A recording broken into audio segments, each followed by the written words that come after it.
Next week, Jewish people around the world will celebrate Passover, which commemorates the Exodus story.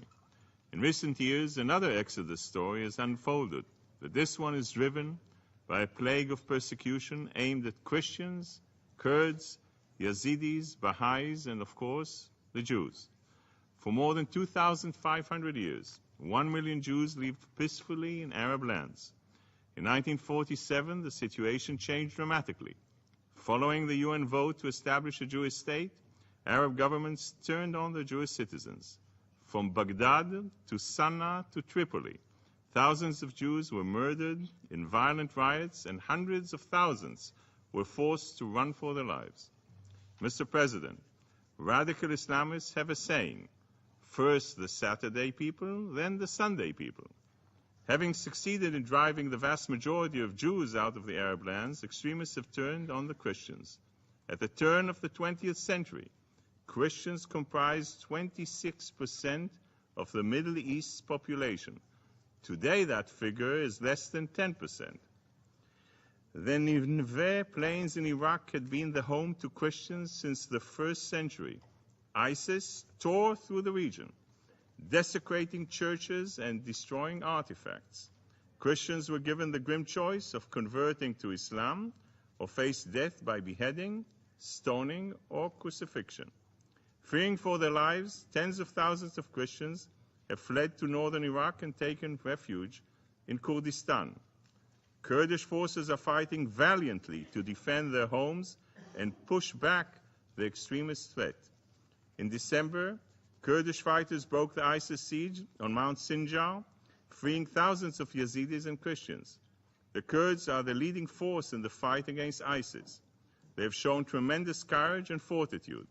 The Kurds need the support of the international community, and they deserve political independence.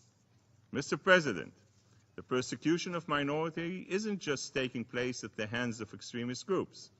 Last year, Islamic police in Saudi Arabia stormed a Christian prayer meeting and arrested its entire congregation, including women and children. Arresting someone for praying is like arresting someone for having lunch. One is feeding his hunger, and the other is feeding his faith.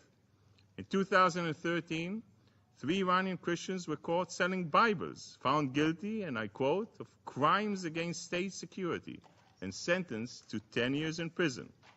In 2013, Ayatollah Khamenei issued a fatwa in which he branded the Bahais as deviants.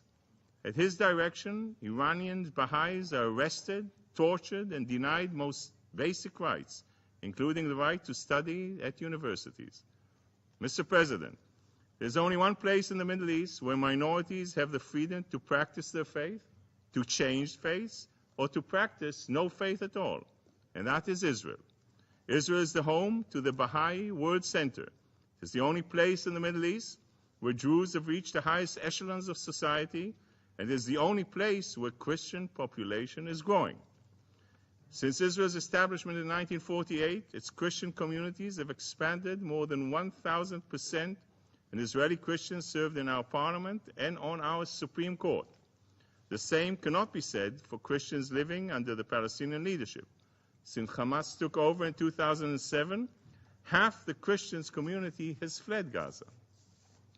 After the PA took control of Bethlehem in 1995, Palestinian gunmen seized Christian homes and looted the Church of Nativity. Owing to this persecution, the city's Christian population fell by nearly 70%.